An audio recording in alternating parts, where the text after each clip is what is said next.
अब पौराणिक कथाओं पर आते हैं। हम जानते हैं कि इलियड होमर ने लिखा था। वो एक अंधा व्यक्ति था। उसने लिखा कि 14,000 घोड़े हैं, मगर क्योंकि हम जानते हैं कि उसने खुद घोड़ों को नहीं देखा होगा, इसलिए हम मानते हैं कि उसमें किसी तरह की ऐतिहासिक कहानी बुनी जा रही है। मगर आजकल सभी धार्मिक ग्रंथों को उपदेश माना जाता है। तो क्या हमें ये मानना चाहिए कि रामायण महाभारत में भी कहानियाँ गढ़ी गई हैं और उन्हें साहित्य मानने की जगह उपदेश मानना गलत है? मैंने कभी किसी को रामायण और महाभारत को उपदेश मानते नहीं देखा। कुछ खास भाग हैं जो नहीं, वो नहीं मान सकते, क्योंकि वो भ्रम से परेशान हो जाएंगे। क्योंकि महाभारत में हर तरह के लोग हैं, बेहतरीन लोग, बुरे से बुरे लोग, इनके बीच हर तरह के स्त्री पुरुष उसमें हैं। 1 लाख से ज्यादा चरित्र हैं। उसे आप उपदेश कैसे मान सकते हैं? आपने कहानी बुनने की बात कही। मैं नहीं जानता कि आपने यूथ एंड ट्रुथ की बायलाइन देखी है या नहीं। ग्रंथों की गंभीरता से नहीं, गपशप करते हुए मजे में, क्योंकि गपशप हमेशा भरोसेमंद रही है।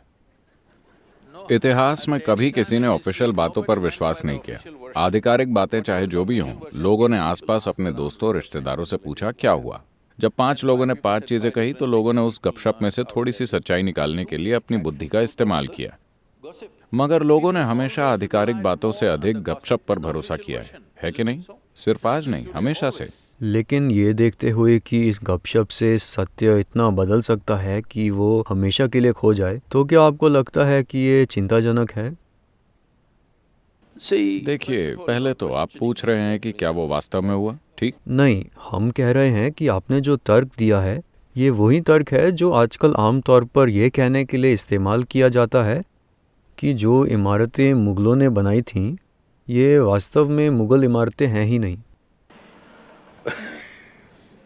देखिए, अगर आप और ज्यादा दक्षिण की ओर जाएंगे तो वहां लोग सवाल करते हैं कि राम हुए थे या नहीं, ठीक है? ये बस खराब याददाश्त का सवाल है। जब पूरा देश हजारों सालों से इस बारे में बातें कर रहा है, अब समस्या ये है कि आप बोले हुए शब्दों से अधिक विश्वास लिखे हुए शब्दों पर करते हैं। सारी समस्या यही है। मगर आपको समझना चाहिए, ये मौखिक संस्कृति है। हमने हमेशा बातें करके लोगों तक सबसे महत्वपूर्ण चीजें पहुंचाई। आप उसे महत्वहीन मान सकते हैं क्योंकि वो लिखा हुआ नहीं है, मगर कोई भी उसे लिख सकता है। लोगों ने अब उसे लिख लिया है, अब वो एक लिखित शब्द है। मगर अब कोई सवाल करता है कि राम वास्तव में थे या नहीं। एक जगह नहीं, इस पूरी संस्कृति में अगर हर कोई एक ही कहानी की बात करता है, थोड़े बहुत फर्क के साथ। तो मेरे ख्याल से इलियाद का उदाहरण देते हुए भी उन्होंने यही बात कही कि ट्रॉय का युद्ध ज़रूर हुआ होगा, मगर होमर का कहना कि 14,000 घोड़े वहाँ थे, ये साफ तौर पर सच नहीं है। शायद राम थे, मगर जो बाकी चीज़ें लिखी गई हैं। देखिए, हम आखिरकार भारतीय हैं।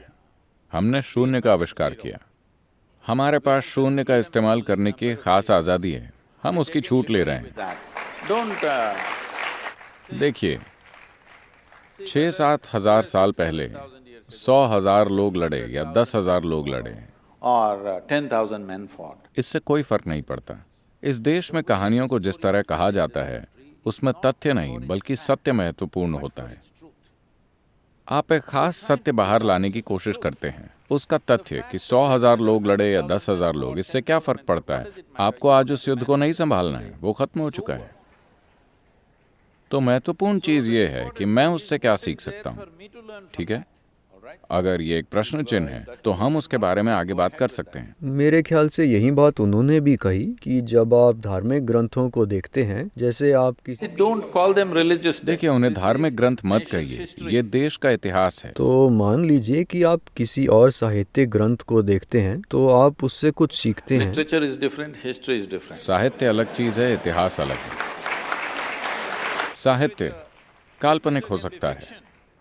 इतिहास में हमेशा 2 पक्ष दिखाए जाते हैं, इसलिए वो हमेशा आपके लिए कुछ मतलब रखता है।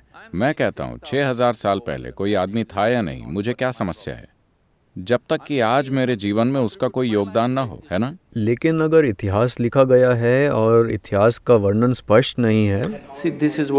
देखिए, मैं यही कह रहा हूँ, वर्णन इस तरह है।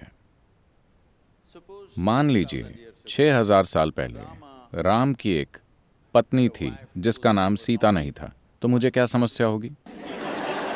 We are हम not ये सवाल questioning नहीं whether कर the रहे हैं कि उनका name नाम was सीता था Not या only the नहीं। name, I'm saying, okay, he was not his. ठीक है, उसके पिता का नाम वो नहीं था, वो अलग तरह के इंसान थे, मुझे उससे क्या फर्क पड़ता है? हम घटनाओं के क्रम पर भी सवाल कर रहे हैं यहाँ You can.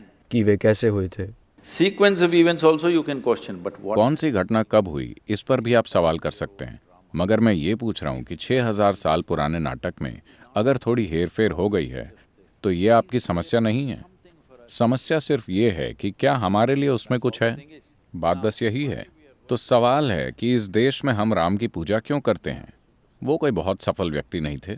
अगर आप इसे ध्यान से देखें तो वो लगातार असफल रहे। हाँ, आज भी वो जमीन की समस्याओं से जूझ रहे हैं, इसीलिए आपने ये मुद्दा उठाया।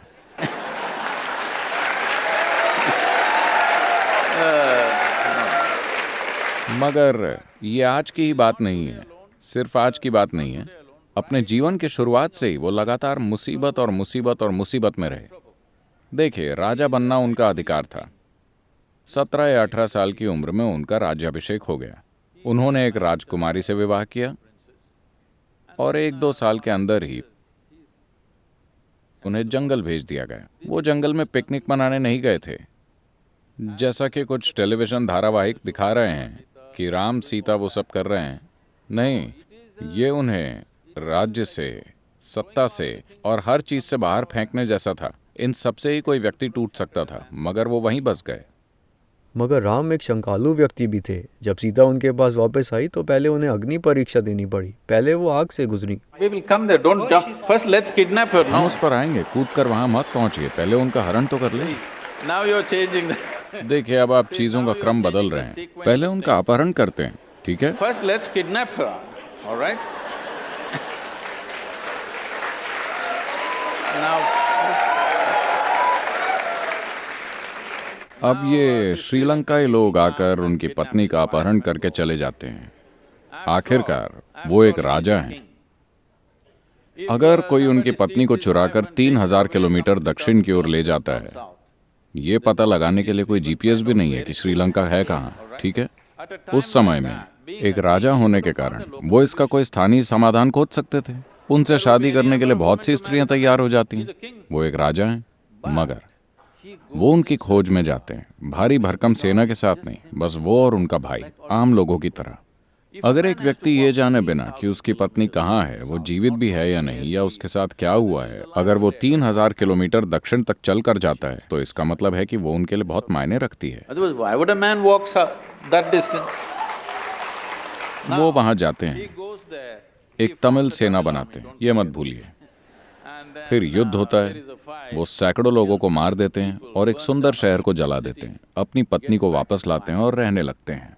इससे पहले मैं आपको बताता हूँ, वो 1 वर्ष के लिए हिमालय में प्रायश्चित करने जाते हैं। उनका भाई पूछता है, आप पागल हैं? इस आदमी ने आपकी पत्नी चुरा ली और आप उसकी मृत्यु के लिए प्रायश्चित कर रहे हैं? Penance for his वो बोले, रावण के 10 मूल स्वभाव थे, उनमें से 9 भयानक गुणों को मारने के लिए मुझे कोई प्रायश्चित नहीं करना है, कोई तपस्या नहीं करनी है। मगर वो एक महान भक्त भी था और मैंने एक भक्त को भी मारा, तो ये आदमी 1 साल के प्रायश्चित के लिए year गया। of penance the man goes for. This is not a… And then he settles फिर वो down. आराम से रहने लगता है और उसकी पत्नी गर्भवती है। आपको समझना चाहिए, एक राजा की पत्नी के गर्भवती होने का मतलब है कि ये सिर्फ बच्चे की बात नहीं है, वो उसके साम्राज्य का वंशज है। इसमें और भी कई चीजें शामिल होती हैं। कोई सोनोग्राम नहीं, तो उन्हें पता नहीं था कि वो लड़का है या लड़की या लड़के या लड़कियां। मगर एक बार फिर ऐसी राजनीतिक स्थिति पैदा हुई जहाँ उन्हें अपनी पत्नी को जंगल भेजना पड़ा, जिसे आप शंकालु स्वभाव कह रहे हैं। नहीं नहीं नहीं नहीं, वो हिस्सा नहीं।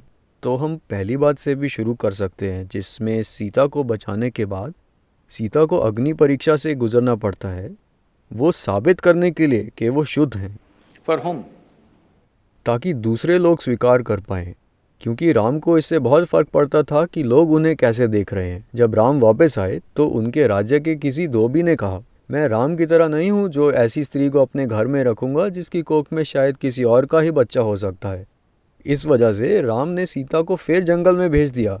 आप इसी असुरक्षा की बात पूरी कर रहे कथा में राम चाहते हैं कि उनकी प्रजा उनसे प्यार करे। नहीं नहीं, चलिए ठीक से इस पर बात करते हैं।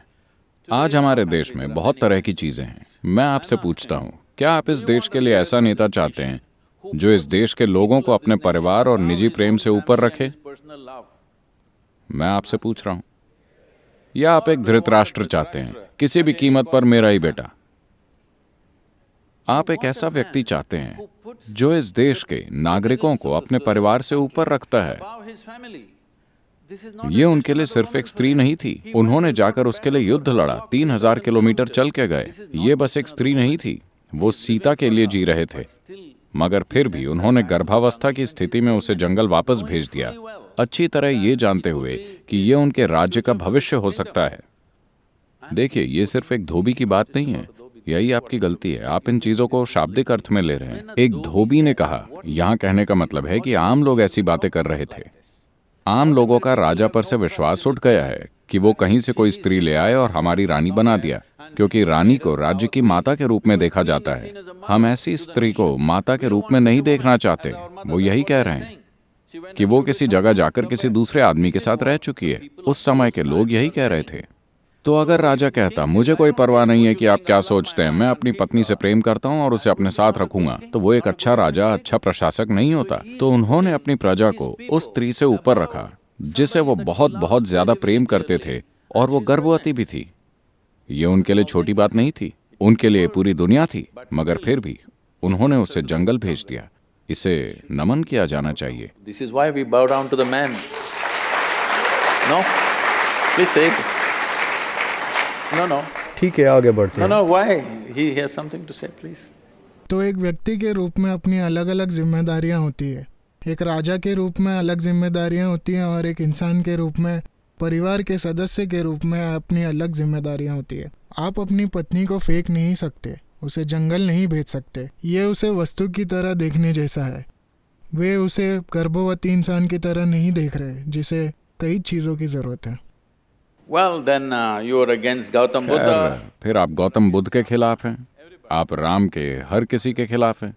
मगर आपको सही संदर्भ में इसे समझना चाहिए कि अगर ये स्त्री उनके लिए कोई मायने नहीं रखती तो वो उसके लिए श्रीलंका तक नहीं जाते, लड़ाई लड़कर उसे वापस नहीं लाते। ये उनके अंदर का अहंकार था कि वे क्या How कर सकते can you? His pride you could have वो gone. चाहते तो अहंकार में 100 पत्नियां रख सकते थे, मगर वो इस स्त्री के लिए गए जो उनके लिए इतना मायने रखती थी। हाँ हाँ, आगे बढ़ते हैं। No, you must see. नहीं, आपको उनके कहे शब्दों पर ध्यान देना चाहिए। आपको देखना चाहिए कि उन्होंने सीता के बारे में क्या कहा, वो उनके लिए क्या मायने रखती थी। And what- कई बार शब्दों से ज्यादा जरूरी काम होते हैं। Why are you reading all these? आप उनके मन में इतने बुरे इरादे क्यों खोज रहे हैं? उन्होंने ऐसे इरादे नहीं प्रकट किए। He did not express. हम अपने शब्दों से कुछ भी कह सकते हैं। As far as you are देखिए, जहाँ तक आपकी बात है, आप वही जानते हैं जो आपने पढ़ा है। आप उनके जीवन के बारे में और कुछ नहीं जानते, न मैं ना आप। हाँ, बिल्कुल ठीक है। तो जो आपने पढ़ा है उसमें कहीं नहीं कहा गया है कि वो असुरक्षा के शिकार थे। कहीं ये नहीं कहा गया कि वो अपने अहंकार की वजह से गए। everywhere. नहीं, हर जगह बहुत स्पष्ट रूप से कहा गया है। मैं आपको बताता हूँ, आज उनकी पूजा इसीलिए की जाती है क्योंकि हालांकि जीवन ने उनके सामने एक के बाद एक मुश्किलें रखी, इस आदमी ने कभी नाराजगी नहीं दिखाई, नफरत नहीं दिखाई, कभी क्रोधित नहीं हुए, Did not become a वो वैरागी भी नहीं बन गए। about fulfilling. उन्होंने जीवन भर अपना निजी दुख और तकलीफ दिल में रखते हुए अपना हर कर्तव्य पूरा किया। The man went about doing the. वो उस दिन तक अपनी प्रजा के लिए सबसे बेहतर काम करते चले गए। This is being accused. अगर इसे आप अहंकार का दोष मानते हैं तो